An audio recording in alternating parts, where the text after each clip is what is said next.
ਸਤਿ ਸ਼੍ਰੀ ਅਕਾਲ ਜੀ। ਤੁਹਾਡਾ ਸਾਰਿਆਂ ਦਾ ਬਹੁਤ-ਬਹੁਤ ਸਵਾਗਤ ਹੈ ਅਮਾਨਤ ਸਿੰਘ ਵਲੌਗਸ 'ਚ। ਅੱਜ ਆਪਾਂ ਗੱਲ ਕਰਾਂਗੇ ਇੱਕ ਐਡਵਰਟਾਈਜ਼ਮੈਂਟ ਦੀ ਜਿਹੜੀ ਕਿ ਬਹੁਤ ਹੀ ਜ਼ਿਆਦਾ ਕਾਮਨਲੀ ਅੱਜ ਕੱਲ ਪੰਜਾਬ 'ਚ ਜਾਂ ਫਿਰ ਅਗਰ ਮੈਂ ਗੱਲ ਕਰਾਂ ਵੀ ਪੂਰੇ ਇੰਡੀਆ ਦੇ ਵਿੱਚ ਬਹੁਤ ਜ਼ਿਆਦਾ ਵੱਧ ਚੜ ਕੇ ਦਿੱਤੀ ਜਾ ਰਹੀ ਹੈ। ਉਹ ਹੈਗੀ ਹੈ ਕਿ ਕੈਨੇਡਾ ਦਾ ਵਰਕ ਪਰਮਿਟ ਨਰਸਿੰਗ ਪ੍ਰੋਫੈਸ਼ਨਲਸ ਲਈ ਜਿਸ ਵੀ ਕੈਂਡੀਡੇਟ ਨੇ ANM GNM ਜਾਂ BSc ਨਰਸਿੰਗ ਕੀਤੀ ਹੋਈ ਹੈ ਉਹਨਾਂ ਲਈ ਹੀ ਐਡਵਰਟਾਈਜ਼ਮੈਂਟ ਕੰਸਲਟੈਂਟਸ ਦੇ ਥਰੂ ਜਿਹੜੇ ਵੀਜ਼ਾ ਕੰਸਲਟੈਂਟਸ ਨੇ ਉਹਨਾਂ ਦੇ ਥਰੂ ਇਮੀਗ੍ਰੇਸ਼ਨ ਕੰਸਲਟੈਂਟਸ ਦੇ ਥਰੂ ਦਿੱਤੀ ਜਾਂਦੀ ਹੈ ਕਿ ਕੈਨੇਡਾ ਦਾ ਵਰਕ ਪਰਮਿਟ ਨਰਸਿੰਗ ਪ੍ਰੋਫੈਸ਼ਨਲਸ ਲਓ 6 ਤੋਂ 8 ਮਹੀਨੇ ਦੇ ਵਿੱਚ ਨਰਸਿੰਗ ਪ੍ਰੋਫੈਸ਼ਨਲ ਦੀ ਅਗਰ ਆਪਾਂ ਗੱਲ ਕਰੀਏ ਸਭ ਤੋਂ ਪਹਿਲਾਂ ਤਾਂ ਇਹ ਮੈਂ ਕੈਂਡੀਡੇਟਸ ਨੂੰ ਕਹਿਣਾ ਚਾਹੂੰਗਾ ਜਿਹੜੇ ਕਿ BSc ਨਰਸਿੰਗ ਜਾਂ ANM GNM ਦੇ ਕੈਂਡੀਡੇਟਸ ਹੈਗੇ ਆ ਔਰ ਜੋ ਕਿ ਇੱਛਾ ਰੱਖਦੇ ਆ ਅਬਰੋਡ ਜਾਣ ਦੀ, ਬਾਹਰ ਜਾ ਕੇ ਸੈਟਲ ਹੋਣ ਦੀ। ਖਾਸ ਤੌਰ ਤੇ ਅਗਰ ਆਪਾਂ ਸਪੈਸੀਫਿਕਲੀ ਗੱਲ ਕਰੀਏ ਕੈਨੇਡਾ ਦੀ,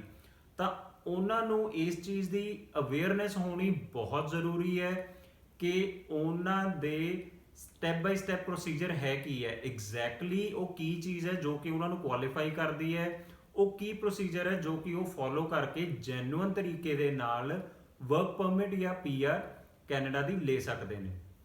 ਇਹਦੇ 'ਚ ਕੋਈ ਡਾਊਟ ਨਹੀਂ ਹੈ ਕਿ ਨਰਸਿੰਗ ਪ੍ਰੋਫੈਸ਼ਨਲਸ ਦੀ ਡਿਮਾਂਡ ਅੱਜ ਦੇ ਟਾਈਮ 'ਚ ਬਹੁਤ ਵਧੀ ਹੋਈ ਹੈ, ਬਟ ਇਸ ਚੀਜ਼ ਦਾ ਫਾਇਦਾ ਉਠਾ ਕੇ ਕਈ ਕੰਸਲਟੈਂਟਸ ਇਸ ਐਡਸ ਨੂੰ ਇੰਨਾ ਜ਼ਿਆਦਾ ਵਧਾ ਚੜਾ ਕੇ ਦੇ ਰਹੇ ਹੈ ਕਿ ਉਹ ਕੈਂਡੀਡੇਟਸ ਨੂੰ ਟਰੈਪ ਕਰਨਾ ਚਾਹੁੰਦੇ ਆ, ਉਹਨਾਂ ਨੂੰ ਮਿਸਗਾਈਡ ਕਰ ਰਹੇ ਹੈ, ਜੋ ਕਿ ਉਹਨਾਂ ਦਾ ਰਿਜ਼ਲਟ ਜੋ ਕਿ ਹੋ ਸਕਦਾ ਹੈ ਵੀ ਤੁਹਾਡਾ ਰਿਫਿਊਜ਼ਲ ਆ ਜਾਏ ਜਾਂ ਕਿ ਈਵਨ ਤੁਹਾਡਾ ਬੈਨ ਵੀ ਲੱਗ ਸਕਦਾ ਹੈ। ਬੈਨ ਕਿੱਦਾਂ ਲੱਗ ਸਕਦਾ ਹੈ? ਮਿਸ ਰਿਪਰੈਜ਼ੈਂਟੇਸ਼ਨ ਦਾ। ਮਿਸ ਰਿਪਰੈਜ਼ੈਂਟੇਸ਼ਨ ਕਿੱਦਾਂ? ਇਹੀ ਅਗਰ ਹੁਣ ਜਿੱਦਾਂ ਮੈਂ ਸਟਾਰਟਿੰਗ 'ਚ ਗੱਲ ਕੀਤੀ ਹੈ ਕਿ ਬਹੁਤ ਸਾਰੇ ਇਮੀਗ੍ਰੇਸ਼ਨ ਕੰਸਲਟੈਂਟਸ ਹੈ ਜੋ ਕਿ ਨਿਊਜ਼ਪੇਪਰਸ ਦੇ ਵਿੱਚ ਜਾਂ ਫਿਰ ਫੇਸਬੁੱਕ ਤੇ ਹੋ ਗਿਆ ਜਾਂ ਇੰਸਟਾਗ੍ਰਾਮ ਤੇ ਹੋ ਗਿਆ ਐਡਵਰਟਾਈਜ਼ਮੈਂਟਸ ਦੇ ਰਹੇ ਹੈ ਕਿ ਨਰਸਿੰਗ ਪ੍ਰੋਫੈਸ਼ਨਲਸ ਜਿਹੜੇ ਹੈਗੇ ਆ, ਨਰਸਿੰਗ ਕੈਂਡੀਡੇਟਸ ਆ ਜਿਹੜੇ, ਉਹ ਕੈਨੇਡਾ ਦਾ ਵਰਕ ਪਰਮਿਟ 6 ਤੋਂ 8 ਮਹੀਨੇ ਦੇ ਵਿੱਚ ਲਓ। ਇਹੀ ਇੱਕ ਇੱਦਾਂ ਦੀ ਐਡਵਰਟਾਈਜ਼ਮੈਂਟ ਦੇਖ ਕੇ ਮੈਂ ਉਹਨਾਂ ਦਾ ਇੱਕ ਸੈਮੀਨਾਰ ਸੀਗਾ ਕਿਸੇ ਇੱਕ ਕੰਸਲਟੈਂਟ ਦਾ ਨਿਊਜ਼ਪੇਪਰ ਦੇ ਵਿੱਚ ਦਿੱਤਾ ਹੋਇਆ, ਤੇ ਉਹਨਾਂ ਦਾ ਮੈਂ ਸੈਮੀਨਾਰ ਅਟੈਂਡ ਕੀਤਾ। ਜਦੋਂ ਉੱਥੇ ਜਾਂਦੇ ਆ, ਉੱਥੇ ਜਾ ਕੇ ਸੈਮੀਨਾਰ 'ਚ ਪਤਾ ਲੱਗਦਾ ਹੈ ਕਿ ਬੇਸਿਕਲੀ ਇਹ ਜਿਹੜੀ ਇਹਨਾਂ ਨੇ ਐਡ ਦਿੱਤੀ ਹੈ ਨਰਸਿੰਗ ਪ੍ਰੋਫੈਸ਼ਨਲ ਵਰਡ ਯੂਜ਼ ਕਰਕੇ, ANM GNM ਜਾਂ BSc ਨਰਸਿੰਗ ਯੂਜ਼ ਕਰਕੇ, ਉੱਥੇ ਜਾ ਕੇ ਪਤਾ ਲੱਗਦਾ ਹੈ ਕਿ ਇਹ ਜਿਹੜੇ ਵਰਕ ਪਰਮਿਟ ਦੀ ਇਹ ਗੱਲ ਕਰ ਰਹੇ ਹੈ ਇਹ ਲਿਵ ਇਨ ਕੇਅਰ ਗਿਵਰਸ ਦੀ ਗੱਲ ਕਰ ਰਹੇ ਹੈ, ਜਿਹਨੂੰ ਕਿ ਆਪਾਂ ਨੈਨੀ ਵੀ ਕਹਿ ਦਿੰਦੇ ਆ, ਜਿਹੜੇ ਕਿ ਉੱਥੇ ਘਰਾਂ ਦੇ ਵਿੱਚ ਛੋਟੇ ਬੱਚਿਆਂ ਦੀ ਜਾਂ ਜਿਹੜੇ ਬਜ਼ੁਰਗ ਹੈਗੇ ਆ, ਐਲਡਰਲੀ ਪੀਪਲ ਹੈ ਜਿਹੜਾ ਕਿ ਆਪਣਾ ਧਿਆਨ ਨਹੀਂ ਰੱਖ ਸਕਦੇ, ਉਹਨਾਂ ਦੀ ਕੇਅਰ ਲਈ ਲਿਵ ਇਨ ਕੇਅਰ ਗਿਵਰਸ ਦੀ ਜ਼ਰੂਰਤ ਹੈ। ਲਿਵ ਇਨ ਕੇਅਰ ਗਿਵਰਸ ਦਾ ਇਹ ਪ੍ਰੋਗਰਾਮ ਹੈ ਜਿਹੜਾ ਕਿ ਇੱਕ ਪਾਇਲਟ ਪ੍ਰੋਜੈਕਟ ਵੀ ਕਈ ਪ੍ਰੋਵਿੰਸਸ ਦੇ ਵਿੱਚ ਚੱਲ ਰਿਹਾ ਹੈ। ਉਸ ਪਾਇਲਟ ਪ੍ਰੋਜੈਕਟ ਨੂੰ ਇਹ ਆਪਣੀ ਐਡ ਦੇ ਵਿੱਚ ਇੱਕ ਟਵਿਸਟ ਦੇ ਕੇ, ਟਵਿਸਟ ਕੀ ਕਰ ਰਹੇ ਆ, ਉਹ ਟਵਿਸਟ ਦੇ ਰਹੇ ਆ ਨਰਸਿੰਗ ਦਾ, ਉਹ ਟਵਿਸਟ ਦੇ ਕੇ ਉਹਦੇ ਵਿੱਚ ਇਹ ਐਡ ਨੂੰ ਆਪਣੀ ਨੂੰ ਪ੍ਰਮੋਟ ਕਰ ਰਹੇ ਆ ਤਾਂ ਕਿ ਇਹਨਾਂ ਕੋਲ ਵੱਧ ਤੋਂ ਵੱਧ ਕੈਂਡੀਡੇਟਸ ਆ ਜਿਹੜੇ ਉਹ ਐਨਰੋਲ ਹੋ ਸਕਣ। ਨਰਸਿੰਗ ਪ੍ਰੋਫੈਸ਼ਨ ਕਿਉਂਕਿ ਹਰ ਕਿਸੇ ਨੂੰ ਪਤਾ ਹੈ ਕਿ ਟੇਕ ਕੇਅਰ ਕਰਨ ਨਾਲ ਰਿਲੇਟਡ ਹੁੰਦਾ ਹੈ, ਚਾਹੇ ਉਹ ਮੈਡੀਸਿਨਸ ਨਾਲ ਦੇਣ ਦੇ ਰਿਲੇਟਡ ਹੈ ਜਾਂ ਫਿਰ ਕੋਈ ਵੀ ਜਿਹੜਾ ਮੈਡੀਕਲ ਏਡ ਨਾਲ ਚੀਜ਼ ਰਿਲੇਟਡ ਹੈ, ਵੀ ਉਹ ਨਰਸਿੰਗ ਪ੍ਰੋਫੈਸ਼ਨਲਸ ਹੈ ਜਿਹੜੇ ਉਹ ਬਹੁਤ ਜਲਦੀ ਅਟਰੈਕਟ ਹੋਣਗੇ। ਬਟ ਇੱਕ ਜਿਹੜੀ ਸਭ ਤੋਂ ਇੰਪੋਰਟੈਂਟ ਚੀਜ਼ ਹੈ ਜੋ ਕਿ ਬਹੁਤ ਘੱਟ ਲੋਕਾਂ ਨੂੰ ਸ਼ਾਇਦ ਇਸ ਚੀਜ਼ ਦੀ ਅਵੇਅਰਨੈਸ ਹੋਏਗੀ ਕਿ ਖਾਸ ਤੌਰ ਤੇ ਅਗਰ ਆਪਾਂ ਗੱਲ ਕਰਦੇ ਹਾਂ ਕੈਨੇਡਾ ਦੀ, ਕੈਨੇਡਾ ਦਾ ਚਾਹੇ ਵਰਕ ਪਰਮਿਟ ਹੈ ਜਾਂ ਫਿਰ ਕੈਨੇਡਾ ਦੀ ਪਰਮਨੈਂਟ ਰੈਜ਼ੀਡੈਂਸੀ ਹੈ, ਤੁਹਾਡਾ NOC ਕੋਡ, ਇੱਥੇ ਤੁਸੀਂ ਇੱਕ ਚੀਜ਼ ਦਾ ਧਿਆਨ ਰੱਖਣਾ ਹੁੰਦਾ ਕਿ ਜਿਹੜਾ ਤੁਹਾਡਾ NOC ਕੋਡ ਹੈ, NOC ਕੋਡ ਤੁਹਾਡਾ ਨਰਸਿਸ ਦਾ, ਜਿਹਨੇ ਕਿ ਨਰਸਿੰਗ ਦੀ ਡਿਗਰੀ ਕੀਤੀ ਹੈ ਜਾਂ ਫਿਰ ਜਿਹਦੇ ਕੋਲ ਨਰਸਿੰਗ ਪ੍ਰੋਫੈਸ਼ਨ ਦੇ ਵਿੱਚ ਐਕਸਪੀਰੀਅੰਸ ਹੈ, ਉਹਨਾਂ ਦਾ NOC ਕੋਡ ਡਿਫਰੈਂਟ ਹੋਊਗਾ ਲਿਵ ਇਨ ਕੇਅਰ ਗਿਵਰਸ ਨਾਲੋਂ, ਕਿਉਂਕਿ live in care givers is a completely different category if we compare it with nursing professionals। Nursing ਇੱਕ ਡਿਫਰੈਂਟ ਕੈਟਾਗਰੀ ਦੇ ਵਿੱਚ ਆਉਂਦੀ ਹੈ, ਲਿਵ ਇਨ ਕੇਅਰ ਗਿਵਰਸ ਇੱਕ ਡਿਫਰੈਂਟ ਕੈਟਾਗਰੀ ਦੇ ਵਿੱਚ ਆਉਂਦੇ ਹੈ। ਬਟ ਜਿਹੜੇ ਇਮੀਗ੍ਰੇਸ਼ਨ ਕੰਸਲਟੈਂਟਸ ਹੈ ਇਹ ਇਸ ਚੀਜ਼ ਨੂੰ ਐਡ ਦੇ ਵਿੱਚ ਇੱਕ ਥੋੜਾ ਜਿਹਾ ਟਵਿਸਟ ਦੇ ਕੇ ਪੇਸ਼ ਕਰਦੇ ਆ ਤਾਂ ਕਿ ਇਹਨਾਂ ਕੋਲ ਵੱਧ ਤੋਂ ਵੱਧ ਕੈਂਡੀਡੇਟਸ ਆ ਸਕਣ। ਇਹ ਉੱਥੇ ਕੈਂਡੀਡੇਟਸ ਨੂੰ ਗਾਈਡ ਕਰਦੇ ਆ ਕਿ ਤੁਸੀਂ ਆਪਣਾ ਜਿਹੜਾ ਐਕਸਪੀਰੀਅੰਸ ਹੈ ਉਹਦੇ ਵਿੱਚ ਜੌਬ ਡਿਊਟੀਆਂ ਲਿਵ ਇਨ ਕੇਅਰ ਗਿਵਰਸ ਦੀਆਂ ਜਾਂ ਫਿਰ ਆਪਣਾ ਜਿੱਥੇ ਵੀ ਤੁਸੀਂ HR ਡਿਪਾਰਟਮੈਂਟ ਤੋਂ ਜਿਹੜੇ ਵੀ ਹਸਪੀਟਲ 'ਚ ਕੰਮ ਕਰ ਰਹੇ ਆ ਆਪਣੀਆਂ ਡਿਊਟੀਆਂ ਹੈ ਜਿਹੜੀਆਂ ਉਹ ਲਿਵ ਇਨ ਕੇਅਰ ਗਿਵਰਸ ਦੇ ਸਿਮਿਲਰ ਲਿਖਵਾ ਲਓ। ਬਟ ਜੇ ਆਪਾਂ ਗੱਲ ਕਰੀਏ NOC ਕੋਡ ਦੀ, NOC ਕੋਡ ਕਿਉਂਕਿ ਤੁਸੀਂ ਬੇਸ਼ੱਕ ਗੂਗਲ ਕਰਕੇ ਦੇਖ ਲਿਓ, ਸਰਚ ਕਰਕੇ ਦੇਖ ਲਿਓ, ਜਾਂ citizenship and immigration Canada the website ਤੇ ਅਗਰ ਤੁਸੀਂ NOC ਕੋਡਸ ਦੀ ਲਿਸਟ ਚੈੱਕ ਕਰੋਗੇ ਤਾਂ ਜਿਹੜੀਆਂ RN ਹੈ ਰਜਿਸਟਰਡ ਨਰਸਿਸ, ਉਹਨਾਂ ਦਾ ਨੌਕ ਕੋਡ ਉਹ ਆਂਦਾ ਹੈ 3012, ਜਿੱਥੇ ਕਿ ਜਿਹੜੇ ਲਿਵ ਇਨ ਕੇਅਰ ਗਿਵਰਸ ਹੈ ਉਹਨਾਂ ਦਾ ਜਿਹੜਾ ਨੌਕ ਕੋਡ ਆਂਦਾ ਹੈ ਉਹ ਕੰਪਲੀਟਲੀ ਡਿਫਰੈਂਟ ਹੈ, ਉਹ ਆਂਦਾ ਹੈ 4411 ਜਾਂ ਫਿਰ 4412। ਇਹਦੇ 'ਚ ਇਹ ਦੋ ਕੈਟਾਗਰੀਜ਼ ਅੱਗੇ ਡਿਫਰੈਂਟ ਆ ਜਾਂਦੀਆਂ। ਸੋ ਇਹ ਚੀਜ਼ ਤੁਹਾਡੇ ਲਈ ਜਾਣਨੀ ਬਹੁਤ ਜ਼ਰੂਰੀ ਹੈ ਕਿ ਤੁਹਾਡੀ ਐਜੂਕੇਸ਼ਨ, ਤੁਹਾਡਾ ਵਰਕ ਐਕਸਪੀਰੀਅੰਸ ਉਹ ਫਾਲ ਕਰ ਰਿਹਾ ਹੈ 3012 ਦੇ ਨੌਕ ਕੋਡ ਦੀ ਅੰਡਰ, ਬਟ ਇਹ ਜਿਹੜਾ ਵਰਕ ਪਰਮਿਟ ਤੁਹਾਨੂੰ ਦਿਖਾ ਰਹੇ ਹੈ ਇਹ ਫਾਲ ਕਰਦਾ ਹੈ 4411 ਤੇ 4412 ਦੀ ਕੈਟਾਗਰੀ ਦੇ ਅੰਡਰ, ਜਿਹੜਾ ਕਿ ਕੰਪਲੀਟਲੀ ਡਿਫਰੈਂਟ ਹੈ। ਦੂਜੀ ਚੀਜ਼, ਲਿਵ ਇਨ ਕੇਅਰ ਗਿਵਰਸ ਲਈ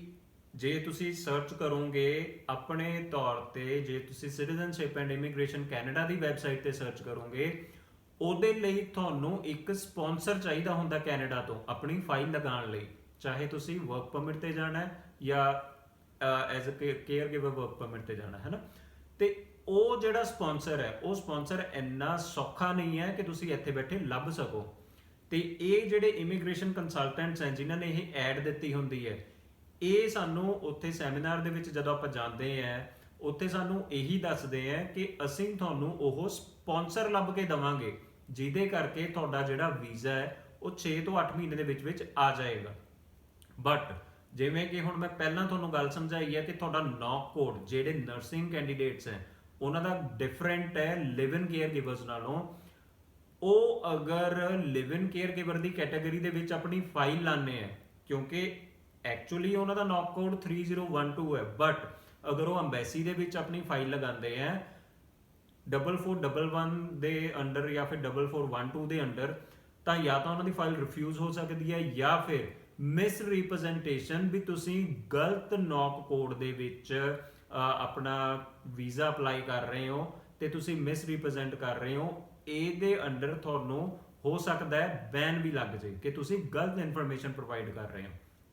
ਸੋ ਮੈਂ ਇਹੀ ਕਹਿਣਾ ਚਾਹੂੰਗਾ ਕਿ ਜਿਹੜੇ ਇਸ ਚੀਜ਼ 'ਚ ਕੋਈ ਸ਼ੱਕ ਨਹੀਂ ਹੈ ਕਿ ਅੱਜ ਦੇ ਟਾਈਮ ਦੇ ਵਿੱਚ ਚਾਹੇ USA ਹੈ, ਕੈਨੇਡਾ ਹੈ, ਇੰਗਲੈਂਡ ਹੈ, ਆਸਟ੍ਰੇਲੀਆ ਜਾਂ ਨਿਊਜ਼ੀਲੈਂਡ ਹੈ, ਈਵਨ ਦੁਬਈ ਹੈ, ਇੱਥੇ ਨਰਸਿਸ ਦੀ ਬਹੁਤ ਜ਼ਿਆਦਾ ਡਿਮਾਂਡ ਹੈ। ਬਟ ਉਹਦੇ ਲਈ ਇੱਕ ਸਹੀ ਪਾਥਵੇ ਚੂਜ਼ ਕਰਨਾ, ਇੱਕ ਸਹੀ ਪਾਥਵੇ ਫੋਲੋ ਕਰਨਾ ਉਹ ਬਹੁਤ ਜ਼ਰੂਰੀ ਹੈ। ਇਹ ਨਹੀਂ ਹੈ ਕਿ ਆਪਾਂ ਕਿਸੇ ਤੇ ਵੀ ਅੱਖਾਂ ਬੰਦ ਕਰਕੇ ਭਰੋਸਾ ਕਰ ਲਈਏ। ਤੁਹਾਨੂੰ ਪ੍ਰੋਸੀਜਰ ਦਾ ਪਤਾ ਹੋਣਾ ਚਾਹੀਦਾ ਹੈ, ਤੁਹਾਨੂੰ ਇਹ ਪਤਾ ਹੋਣਾ ਚਾਹੀਦਾ ਕਿ ਤੁਸੀਂ ਕਿਸ ਕੈਟਾਗਰੀ ਦੇ ਅੰਡਰ ਫਾਲ ਕਰਦੇ ਹੋ, ਤੁਹਾਡਾ ਨੌਕ ਕੋਡ ਕੀ ਹੈ। ਦੂਜੀ ਚੀਜ਼, ਜੇ ਆਪਾਂ ਇਹਦੇ ਵਿੱਚ ਗੱਲ ਕਰਦੇ ਆ ਵੀ ਉਹ 6 ਤੋਂ 8 ਮਹੀਨੇ ਜਿੱਦਾਂ ਉਹ ਕਹਿੰਦੇ ਆ ਇਸ ਕੈਟਾਗਰੀ 'ਚ ਕਿ ਤੁਹਾਡਾ ਵੀਜ਼ਾ ਆ ਜਾਏਗਾ, ਤੇ ਅਗਰ ਇਹਦੇ 'ਚ ਆਪਾਂ ਖਰਚੇ ਦੀ ਗੱਲ ਕਰਦੇ ਹਾਂ ਤਾਂ ਖਰਚਾ, you guys would be surprised to know ਕਿ ਖਰਚਾ ਇਹਦੇ 'ਚ ਉਹ ਦੱਸਦੇ ਆ ਕਿ ਤੁਹਾਡਾ 25 ਲੱਖ ਦਾ ਖਰਚਾ ਹੈ, 25 lakh. They are charging 25 lakh rupees from you just and just for the sake of arranging that employment, ਜਾਂ ਕਹਿ ਲਓ ਕਿ ਇੱਕ ਸਪਾਂਸਰਸ਼ਿਪ ਅਰੇਂਜ ਕਰਨ ਦੇ ਉਹ ਤੁਹਾਡੇ ਤੋਂ 25 ਲੱਖ ਲੈ ਰਹੇ ਹਨ, ਜਿਹਦੇ 'ਚ ਕਿ ਉਹਨਾਂ ਨੇ ਬਾਈਫਰਕੇਟ ਕੀਤਾ ਹੁੰਦਾ ਕਿ ਅਸੀਂ 5 ਲੱਖ ਤੁਹਾਡੇ ਤੋਂ ਲਵਾਂਗੇ ਰਜਿਸਟ੍ਰੇਸ਼ਨ ਦੇ ਟਾਈਮ ਤੇ ਜਦੋਂ ਤੁਸੀਂ ਸਾਡੇ ਕੋਲ ਰਜਿਸਟਰ ਕਰੋਗੇ, ਤੇ ਬਾਕੀ ਦੇ ਪੈਸੇ ਉਹਨਾਂ ਨੇ ਲੇਟਰ ਔਨ ਸਟੇਜਸ ਤੇ ਡਿਵਾਈਡ ਕੀਤੇ ਹੁੰਦੇ ਆ। ਬਟ ਕਿਉਂਕਿ ਇਹ ਚੀਜ਼ ਅਗਰ ਤੁਸੀਂ ਖੁਦ ਆਪਣੇ ਤੌਰ ਤੇ ਰਿਸਰਚ ਕਰੋਗੇ ਤਾਂ ਤੁਹਾਨੂੰ ਵੀ ਪਤਾ ਲੱਗ ਜਾਊਗਾ ਕਿ ਜਿਹੜੇ ਨਰਸਿਸ ਹੈ, ਨਰਸਿੰਗ ਪ੍ਰੋਫੈਸ਼ਨਲਸ ਵਾਲੇ ਹੈ, ਉਹ ਲਿਵ ਇਨ ਕੇਅਰ ਗਿਵਰਸ ਦੇ ਵਿੱਚ ਡਾਇਰੈਕਟਲੀ ਨਹੀਂ ਉਹ ਫਾਲ ਕਰਦੇ ਤੇ ਉਹਦੇ 'ਚ ਉਹ ਅਪਲਾਈ ਨਹੀਂ ਕਰ ਸਕਦੇ। ਤਾਂ ਇਸ ਕਰਕੇ ਉਹਨਾਂ ਨੂੰ ਵੀ ਪਤਾ ਹੈ, ਕੰਸਲਟੈਂਟਸ ਨੂੰ ਵੀ, ਕਿ ਇਹਨਾਂ ਦਾ ਜਾਂ ਤਾਂ ਰਿਫਿਊਜ਼ਲ ਆਉਣਾ ਹੀ ਆਉਣਾ ਹੈ। ਉਹ ਸਿਰਫ ਔਰ ਸਿਰਫ ਤੁਹਾਡੇ ਤੇ ਗੇਮ ਖੇਲ ਰਹੇ ਆ 5 ਲੱਖ ਦੀ। ਉਹ ਇਨੀਸ਼ੀਅਲ ਅਮਾਉਂਟ ਤੇ ਉਹਨਾਂ ਦਾ ਫੋਕਸ ਹੈ ਵੀ ਜੋ ਅਮਾਉਂਟ ਉਹਨਾਂ ਨੇ ਤੁਹਾਡੇ ਕੋਲੋਂ ਰਜਿਸਟ੍ਰੇਸ਼ਨ ਦੇ ਟਾਈਮ ਤੇ ਲੈਣਾ, ਕਿਉਂਕਿ ਤੁਹਾਡੇ ਵਰਗੇ ਅਗਰ ਉਹਨਾਂ ਕੋਲ 200 ਕੈਂਡੀਡੇਟ ਵੀ ਆ ਗਏ ਤਾਂ 5-5 ਲੱਖ ਇੱਕ ਕੈਂਡੀਡੇਟ ਤੋਂ ਤੁਸੀਂ ਦੇਖ ਲਓ ਵੀ ਉਹਨਾਂ ਕੋਲ ਕਿੰਨਾ ਇਕੱਠਾ ਹੋ ਗਿਆ ਹੈ ਨਾ। ਤੁਹਾਡਾ ਵੀਜ਼ਾ ਲੱਗੇ ਨਾ ਲੱਗੇ ਇਹਦੇ ਨਾਲ ਉਹਨਾਂ ਨੂੰ ਕੋਈ ਫਰਕ ਨਹੀਂ ਪੈਂਦਾ, ਠੀਕ ਹੈ। ਤਾਂ ਇਸ ਚੀਜ਼ ਨੂੰ ਲੈ ਕੇ ਥੋੜਾ ਜਿਹਾ ਤੁਸੀਂ ਖੁਦ ਸਿਆਣੇ ਹੋ। ਦੂਜੀ ਗੱਲ, ਜਿਹੜੀ ਲਿਵ in caregiver the category ਹੈ, ਬਹੁਤ ਸਾਰੇ ਉਹ ਕੈਂਡੀਡੇਟਸ ਹੁੰਦੇ ਹੈ ਜਿਹੜੇ ਕਿ ਇੰਡੀਆ ਤੋਂ, ਪਾਕਿਸਤਾਨ ਤੋਂ ਜੀਐਨਐਮ ਕਰਕੇ ਜਾਂ ਬੀਐਸਸੀ ਨਰਸਿੰਗ ਕਰਕੇ ਫਰਦਰ ਨਰਸਿੰਗ ਦੀ ਸਟੱਡੀ ਕਰਨ ਕੈਨੇਡਾ ਗਏ ਹੁੰਦੇ ਆ।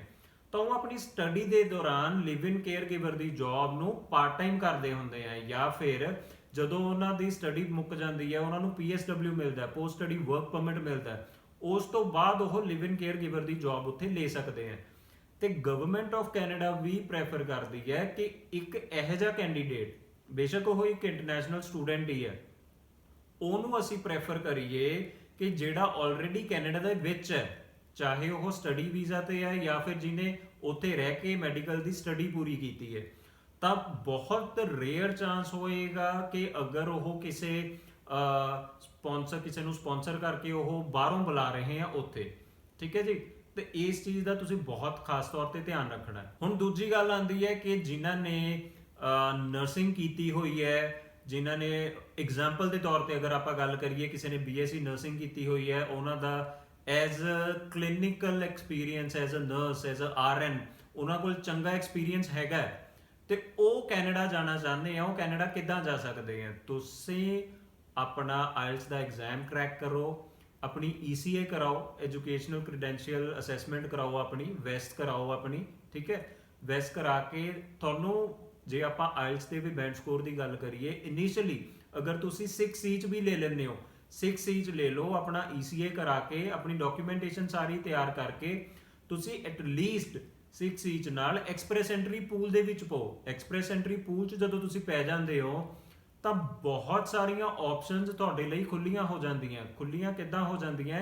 ਕਿ ਬਹੁਤ ਸਾਰੇ PNP ਪ੍ਰੋਗਰਾਮਸ ਇਦਾਂ ਦੇ ਹੈ ਜਿਹੜੇ ਕਿ ਨਰਸਿਸ ਨੂੰ ਉੱਥੇ ਬੁਲਾ ਰਹੇ ਹੈ। ਤੁਸੀਂ ਅਗਰ ਇੱਕ ਵਾਰੀ ਐਕਸਪ੍ਰੈਸ ਐਂਟਰੀ ਪੂਲ 'ਚ ਪੈ ਜਾਂਦੇ ਹੋ ਤਾਂ ਜੌਬ ਬੈਂਕ ਦੇ ਥਰੂ ਤੁਹਾਨੂੰ ਕੋਈ ਜੌਬ ਆਫਰ ਵੀ ਮਿਲ ਸਕਦਾ ਹੈ। ਸਪੋਜ਼ ਕਰੋ ਕਿ ਤੁਸੀਂ 6C 'ਚ ਤੁਹਾਡਾ ਜਿਹੜਾ ਬੈਂਡ ਸਕੋਰ ਆ ਗਿਆ, ਤੁਸੀਂ ECA ਕਰਾਈ ਹੋਈ ਹੈ, ਆਪਣੀ ਵੈਸ ਕਰਾਈ ਹੋਈ ਹੈ ਤੇ ਤੁਸੀਂ ਐਕਸਪ੍ਰੈਸ ਐਂਟਰੀ ਪ੍ਰੋਫਾਈਲ ਆਪਣਾ ਕ੍ਰੀਏਟ ਕਰ ਲਿਆ, ਤਾਂ ਉੱਥੇ ਕਿਸੇ ਹਸਪੀਟਲ ਦੇ ਵਿੱਚ ਜਾਂ ਕਿਸੇ ਕਲੀਨਿਕ ਦੇ ਵਿੱਚ ਕਿਸੇ ਐਦਾਂ ਦੇ ਕੈਂਡੀਡੇਟ ਦੀ ਜ਼ਰੂਰਤ ਹੈ ਜਿਹਦਾ ਪ੍ਰੋਫਾਈਲ ਤੁਹਾਡੇ ਪ੍ਰੋਫਾਈਲ ਨਾਲ ਮੈਚ ਕਰਦਾ ਹੋਵੇ, ਹੈ ਨਾ ਜੀ, ਜੋ ਕਿ ਤੁਹਾਡਾ ਪ੍ਰੋਫਾਈਲ ਹੈ ਉਹ ਰਿਕੁਆਇਰਮੈਂਟਸ ਪੂਰੀਆਂ ਕਰਦਾ ਹੋਵੇ। ਉੱਥੋਂ ਆਪਾਂ ਉਮੀਦ ਕਰ ਸਕਦੇ ਹਾਂ ਕਿ ਸਾਨੂੰ ਐਕਸਪ੍ਰੈਸ ਐਂਟਰੀ ਪੂਲ ਦੇ ਵਿੱਚੋਂ ਉਹ ਇੰਪਲੋਇਰ, ਪਰਟੀਕੂਲਰ ਇੰਪਲੋਇਰ ਸਾਨੂੰ ਪਿਕ ਕਰ ਸਕਦਾ। ਅਗਰ ਆਪਾਂ ਇਹ ਪਾਥ ਫੋਲੋ ਕਰਦੇ ਹਾਂ, ਐਕਸਪ੍ਰੈਸ ਐਂਟਰੀ ਪ੍ਰੋਫਾਈਲ ਬਣਾ ਕੇ, ਇੱਥੇ ਸਾਡੇ ਚਾਂਸਸ ਹੈਗੇ ਆ ਕਿ ਸਾਨੂੰ ਇੰਪਲੋਇਮੈਂਟ ਵੀ ਮਿਲ ਸਕਦੀ ਹੈ, ਜਾਂ ਐਕਸਪ੍ਰੈਸ ਐਂਟਰੀ ਪੂਲ 'ਚ ਪੈ ਕੇ ਆਪਾਂ ਜੌਬ ਸਰਚ ਕਰ ਸਕਦੇ ਹਾਂ, ਆਪਾਂ ਜੌਬਸ ਲਈ ਅਪਲਾਈ ਕਰ ਸਕਦੇ ਹਾਂ। ਜਾਂ ਫਿਰ ਦੂਜੀ ਚੀਜ਼ ਇਹ ਵੀ ਹੈ ਜਿਹੜੀ ਕਿ ਅੱਜ ਕੱਲ੍ਹ ਦੇ ਟਾਈਮ 'ਚ ਇੱਕ ਬਹੁਤ ਤਾਂ ਨਹੀਂ, ਕੁਛ ਸੌਖੀ, ਜੇ ਆਪਾਂ ਫੈਡਰਲ ਦੀ ਗੱਲ ਕਰੀਏ, ਫੈਡਰਲ ਨਾਲੋਂ ਕੁਛ ਸੌਖੀ ਆਪਸ਼ਨ ਆਪਾਂ ਇਹਨੂੰ ਕਹਿ ਸਕਦੇ ਹਾਂ ਕਿ PNP ਸਾਨੂੰ ਨੋਮੀਨੇਸ਼ਨ ਮਿਲ ਜਾਵੇ, ਕਿਸੇ ਵੀ ਪ੍ਰੋਵਿੰਸ ਵੱਲੋਂ ਸਾਨੂੰ ਨੋਮੀਨੇਸ਼ਨ ਮਿਲ ਜਾਵੇ ਜਿੱਥੇ ਕਿ ਤੁਹਾਡੇ ਪ੍ਰੋਫਾਈਲ ਦੇ ਕੈਂਡੀਡੇਟਸ ਦੀ ਜ਼ਰੂਰਤ ਹੈ ਨਾ, ਜਿੱਥੇ ਕਿ ਨਰਸਿਸ ਇਨ ਆਕਿਊਪੇਸ਼ਨ ਡਿਮਾਂਡ ਲਿਸਟ ਦੇ ਵਿੱਚ ਆ ਰਹੀਆਂ। ਲਾ ਲਓ ਕਿ ਐਗਜ਼ਾਮਪਲ ਦੇ ਤੌਰ ਤੇ ਅਲਬਰਟਾ ਹੋ ਗਿਆ, ਨੋਵਾ ਸਕੋਸ਼ੀਆ ਹੋ ਗਿਆ, ਸਸਕੈਚੁਅਨ ਹੋ ਗਿਆ, ਬ੍ਰਿਟਿਸ਼ ਕੋਲੰਬੀਆ ਹੋ ਗਿਆ, ਕੋਈ ਵੀ ਪ੍ਰੋਵਿੰਸ ਜਿੱਥੇ ਨਰਸਿਸ ਡਿਮਾਂਡ ਦੇ ਵਿੱਚ ਹੈਗੀਆਂ ਜਾਂ ਜਿਨ੍ਹਾਂ ਨੂੰ ਨਰਸਿਸ ਦੀ ਲੋੜ ਹੈ, ਉਹ ਕੀ ਕਰਦੇ ਆ, ਐਕਸਪ੍ਰੈਸ ਐਂਟਰੀ ਪੂਲ ਹੈ ਜਿਹੜਾ, ਉਹਦੇ ਵਿੱਚ ਦੇਖਦੇ ਆ ਕਿ ਇੱਥੇ ਨਰਸਿੰਗ ਵਾਲੇ ਕਿੰਨੇ ਕੈਂਡੀਡੇਟ ਹੈ, ਉਹਦੇ ਵਿੱਚੋਂ ਫਿਰ ਤੁਹਾਨੂੰ ਪਿਕ ਕਰਕੇ ਤੁਹਾਨੂੰ ਨੋਮੀਨੇਸ਼ਨ ਦਿੰਦੇ ਆ। ਇਹ ਹੈ ਇੱਕ ਸਹੀ ਤਰੀਕਾ ਨਰਸਿੰਗ ਕੈਂਡੀਡੇਟਸ ਲਈ ਜਿਨ੍ਹਾਂ ਨੇ BSc ਨਰਸਿੰਗ ਕੀਤੀ ਹੋਈ ਹੈ ਤੇ ਉਹਨਾਂ ਦਾ ਨਰਸਿੰਗ ਪ੍ਰੋਫੈਸ਼ਨ ਦੇ ਵਿੱਚ ਹੀ ਰੈਗੂਲਰ ਐਕਸਪੀਰੀਅੰਸ ਹੈਗਾ। ਇਹ ਸਹੀ ਪਾਥਵੇ ਹੋਏਗਾ ਉਹਨਾਂ ਲਈ, ਰਾਦਰ ਦੈਨ ਕਿ ਉਹ ਕਿਸੇ ਵੀ ਐਦਾਂ ਦੇ ਫਰਾਡ ਦੇ ਵਿੱਚ ਟਰੈਪ ਹੋਣ ਕਿ ਤੁਹਾਨੂੰ ਅਸੀਂ 6 ਤੋਂ 8 ਮਹੀਨੇ ਦੇ ਵਿੱਚ ਕੈਨੇਡਾ ਵਰਕ ਪਰਮਿਟ ਤੇ ਪਹੁੰਚਾ ਦਾਂਗੇ, ਜੋ ਕਿ ਵਰਕ ਪਰਮਿਟ ਬੇਸਿਕਲੀ ਹੈਗਾ ਉਹ ਲਿਵ ਇਨ ਕੇਅਰ ਗਿਵਰ ਦਾ, ਹੈ ਨਾ। ਜਿਵੇਂ ਕਿ ਆਪਾਂ ਸਟਾਰਟਿੰਗ ਤੋਂ ਹੀ ਇਸ ਵੀਡੀਓ 'ਚ ਗੱਲ ਕਰਦੇ ਆ ਰਹੇ ਹਾਂ, nursing and live in caregiver ਇਹ ਦੋਨੋਂ ਡਿਫਰੈਂਟ ਸਟਰੀਮਸ ਨੇ। ਤਾਂ ਆਪਾਂ ਇਸ ਚੀਜ਼ ਦਾ ਬਹੁਤ ਧਿਆਨ ਰੱਖਣਾ ਹੈ, ਕਿਸੇ ਵੀ ਇਦਾਂ ਦੇ ਟਰੈਪ 'ਚ ਨਹੀਂ ਆਣਾ।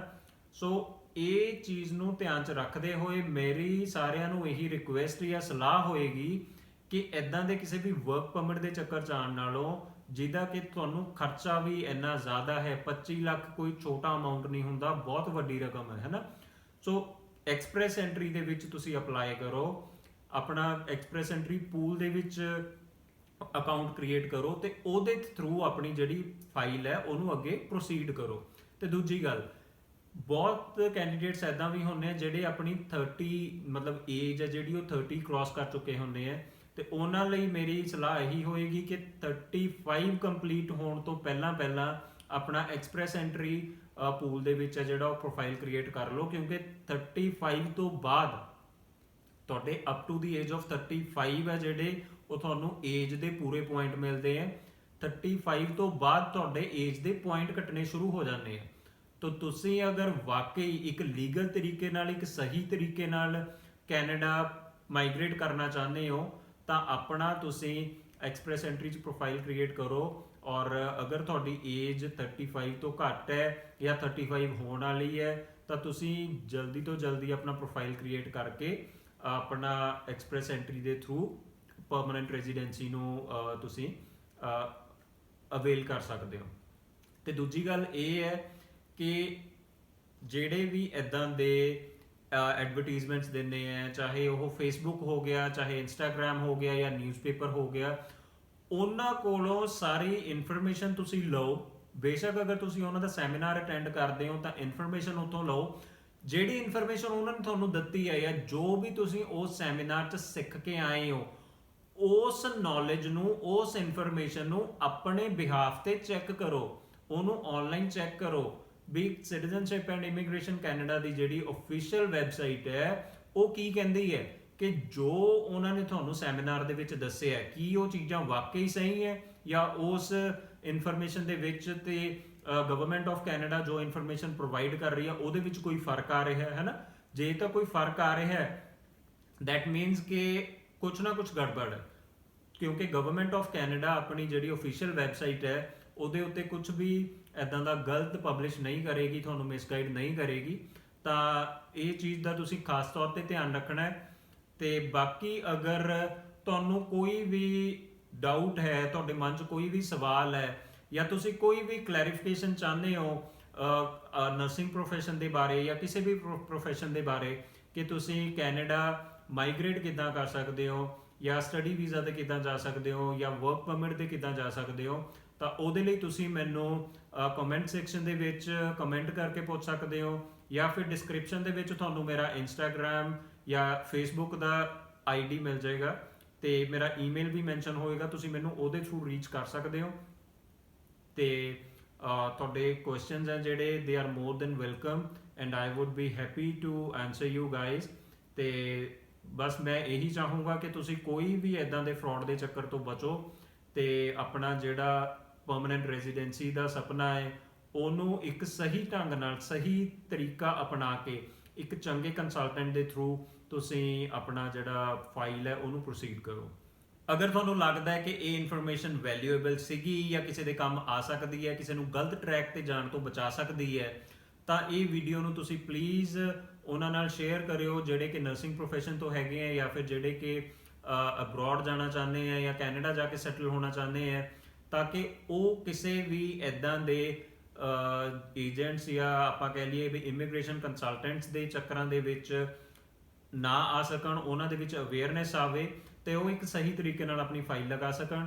ਤੇ ਇਦਾਂ ਦੀਆਂ ਹੋਰ ਵੀਡੀਓਜ਼ ਦੇਖਣ ਲਈ ਤੁਸੀਂ ਮੇਰੇ ਚੈਨਲ ਨੂੰ ਸਬਸਕ੍ਰਾਈਬ ਕਰ ਸਕਦੇ ਹੋ। ਇਸ ਵੀਡੀਓ ਨੂੰ ਲਾਈਕ ਕਰਿਓ ਅਗਰ ਤੁਹਾਨੂੰ ਇਹ ਇਨਫੋਰਮੇਸ਼ਨ ਵਧੀਆ ਲੱਗੀ ਹੋਵੇ। Thank you very much. God bless you all.